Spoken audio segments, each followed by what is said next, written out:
Et salut à toute la grande famille du vivant, encore et toujours très heureux de venir faire une vidéo. Je souhaitais vous souhaiter une bonne année 2025, qu'elle soit pleine de joie, de bonheur, de santé et de prospérité. Alors pour ce début d'année, je voulais revenir sur quelque chose que j'entends beaucoup. Nous serions à la fin d'un système, à la fin d'une société. Et donc je voulais venir apporter ma petite touche pour vous montrer qu'en réalité, la question la plus importante, c'est pas est-ce qu'on est à la fin du système, mais surtout pourquoi. Pourquoi on est à la fin de ce système. Qu'est-ce que c'est, on est arrivé au bout de quoi.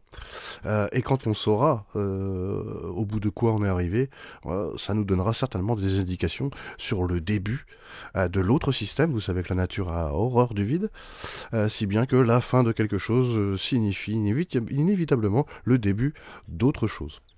Donc pour ça, j'ai fait une petite présentation. C'est là. Alors, je vais la mettre un peu plus au milieu. Voilà. Ok. Donc on pourrait se dire que le Bitcoin, l'identité numérique sont le summum des avancées modernes de la civilisation. Bien que dans le cas du Bitcoin, il y a bien quelque chose de significatif. Néanmoins, ce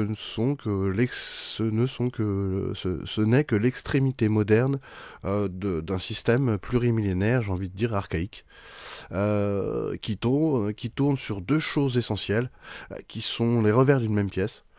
Et donc, la première question qui me semble intéressante, c'est de comprendre on arrive au bout de quoi et ça va mener à quoi. La réponse va nous être donnée à la dernière question quand on aura répondu à la première. Donc, si je veux être le plus irréductible possible, les civilisations, depuis 5-6 000 ans, au moins depuis les Sumériens, n'ont eu de cesse que de complexifier les interactions. Augmenter le groupe, hein, ça a été la première des choses. Le fait qu'on soit sédentaire, qu'on puisse s'arrêter à un point fixe et avoir de la calorie à profusion, on s'est mis à être fixe et à agrandir les groupes. Le fait d'agrandir le groupe, effectivement, il y a un côté survie. Effectivement, nous sommes beaucoup plus nombreux pour faire face aux prédateurs, aux autres groupes, etc. Par contre, il y a tout un autre pendant qui est le fait qu'il y ait beaucoup plus d'interactions dans un groupe de 1000 ou de 200 que dans un groupe de 20. Il y a beaucoup d'interactions et il doit y avoir aussi une forme de logistique pour que tout le monde ait de la calorie. Ça, c'est la première des choses. Si bien que quand nous sommes nombreux, eh bien, nous augmentons la complexification, nous complexifions la société. Simplement, à un moment, la société est tellement grande qu'apparaît la nécessité d'artificialiser cette société pour mieux articuler les forces en présence. Donc on a eu de cesse que d'artificialiser. D'abord, la complexification est venue du fait qu'on soit nombreux, et ensuite, c'est l'artificialisation qui a fait qu'on a pu complexifier. Donc, comme je vous le disais, au départ, tout est lié à la survie et à la calorie qu'un être humain doit avoir pour maintenir ses gènes et faire perdurer ses gènes. Sinon, il meurt et du coup, ses gènes sont terminés, on passe à autre chose. Si bien que c'est d'abord, comme je vous le disais, l'agrandissement du groupe. Sachez que l'artificiel dans ce groupe est venu changer les natures de nos interactions. Toutes nos interactions ont été redéfinies par l'artificialisation et on fait que non seulement ça a multiplié les interactions par le nombre qu'on est, mais ça a multiplié aussi par le type d'interaction, la nature de nos interactions. Ce qui a fait une société terriblement complexe, déjà pour l'époque. Et effectivement, l'outil peut-être, comment je dirais, contre-intuitif, c'est le cerveau humain et sa capacité à abstraire, l'artificialisation. Je vais vous donner quelques exemples d'artificialisation du monde qui ont bouleversé l'humanité. La propriété. La propriété privée est un concept humain qui est en plus commun, qui doit être commun. C'est une représentation commune. Nos sociétés se sont fondées là-dessus, sur des abstractions, des redéfinitions de ce qui est, ou carrément de la fiction, permettant la collaboration pour la survie. Je vous rappelle que la collaboration, c'est nécessaire à la survie. Si bien que il suffit pas d'avoir une société complexe, il faut avoir une société capable de collaborer. Et c'est en ça que l'artificialisation a pris tout son essor jusqu'à aujourd'hui. Le Bitcoin, c'est à la fois se passer d'un tiers de confiance, et là c'est une révolution, mais ce n'est que l'artificialisation de la monnaie qui elle-même est l'artificialisation de la calorie, par exemple. L'identité numérique, on a eu l'être humain dans les sociétés précédentes a eu différents statuts. Le droit romain, bon, bref, on a eu différents statuts. Aujourd'hui, le statut c'est citoyen. Vous voyez bien que citoyen c'est une représentation commune. Tout le monde sait ce que c'est. Quand je dis je suis propriétaire de l'arbre, c'est pas moi qui fais le propriétaire, qui me fait propriétaire de l'arbre. C'est ceux qui sont autour de moi, ceux du groupe qui disent oui, nous reconnaissons que il est propriétaire de cet arbre. Donc vous voyez bien que c'est totalement, au moins abstrait. Et donc vous comprenez aussi que quand on a créé le contrat, par exemple, par le droit qui est aussi artificiel, quand on a créé le contrat, donc d'ailleurs il fallait d'abord créer le temps, hein, les Sumériens ont fait la division par 60, quand vous pouvez passer un contrat avec un mec que vous connaissez ni d'Adam ni d'Ève, parce qu'il y a une force obligataire au contrat et qu'il y a une autorité pour faire valoir cette force obligataire, vous pouvez collaborer avec n'importe qui. Et donc augmenter la survie.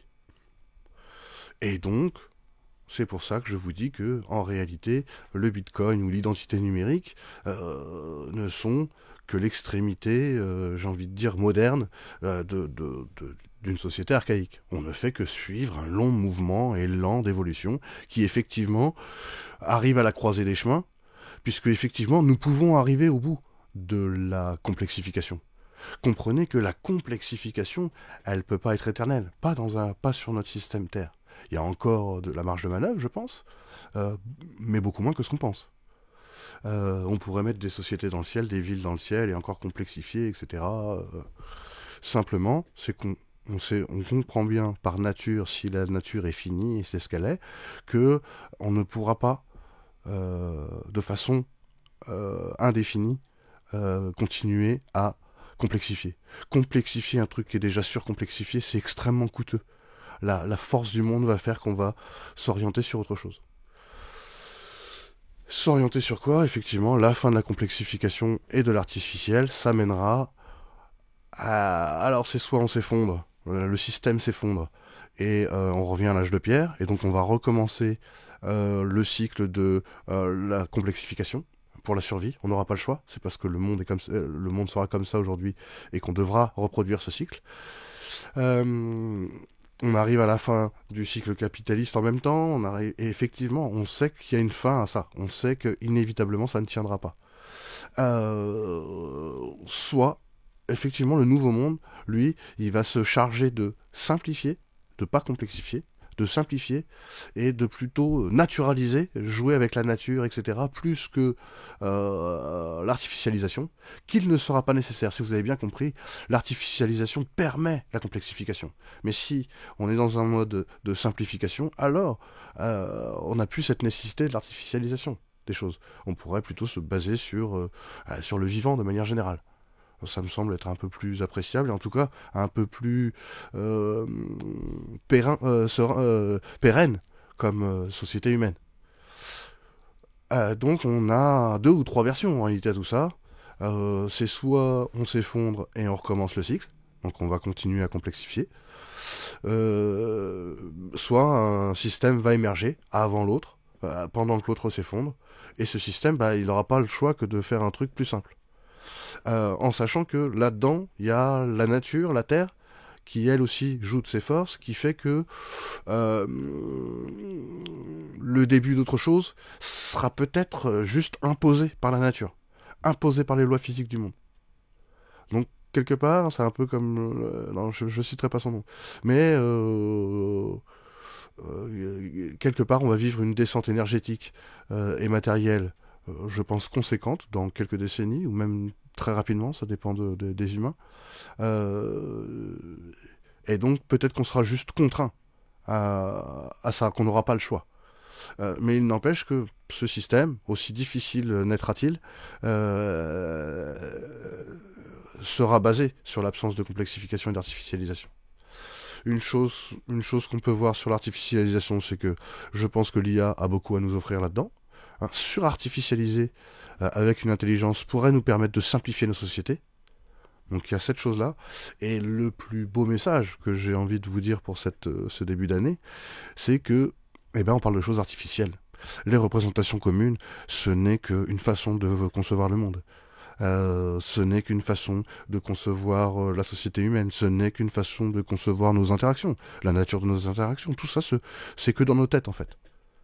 Et donc c'est en ça que c'est extrêmement puissant, puisque vous voyez bien que ce soit la propriété privée ou les sociétés, les démocraties, etc., qui sont qu'une artificialisation du monde, ni plus ni moins. En réalité, ça ne tient que sur des représentations communes. Et ça nous dit beaucoup. Et ça nous laisse beaucoup de marge, surtout, à commencer à penser à une société qui ne serait pas basée sur la complexification, mais qui serait plutôt basée sur le vivant, sur la nature, sur les choses concrètes, parce que malheureusement, l'artificiel n'implique rien matériellement dans une bonne partie de ces choses. Donc voilà, c'est un signe, quelque part, un signe d'espoir, parce que même, de toute façon, toute chute ramène à une croissance. Donc vous voyez ça plutôt comme quelque chose de positif, mais ne vous l'aurez pas sur la nature de nos sociétés humaines et sur le changement énorme que l'on va devoir faire. Je vous rappelle que si je fais cette vidéo, c'est parce que ça fait 6000 ans qu'on fait ça. Je connais pas, j'ai pas d'autres sources de société qui n'aient pas régi les grands groupes d'hommes en complexifiant, en artificialisation, en artificialisant. Dit autrement, je sais pas comment on fait. L'humanité ne sait pas comment faire ça. En tout cas, de façon souhaitable. Comprenez aussi que il n'y a que depuis 200 ans que nous sommes aussi nombreux. Donc c'était... on a fait x8. 1818, on est 1,2 milliard. Donc comprenez que cette complexification varie énormément en fonction du nombre d'êtres humains.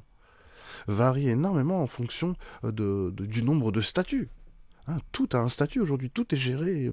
Il n'y a rien qui n'est pas régi. Il y a des façons, effectivement, où on pourrait tout à fait enlever des centaines de milliers de statuts et les régir sous les mêmes. Ça ferait beaucoup plus simple. Tout géré par une intelligence artificielle, ça me semblerait juste beaucoup mieux à ce qu'on fait aujourd'hui. Pour tout le monde. Pour le vivant, pour l'humain de manière générale.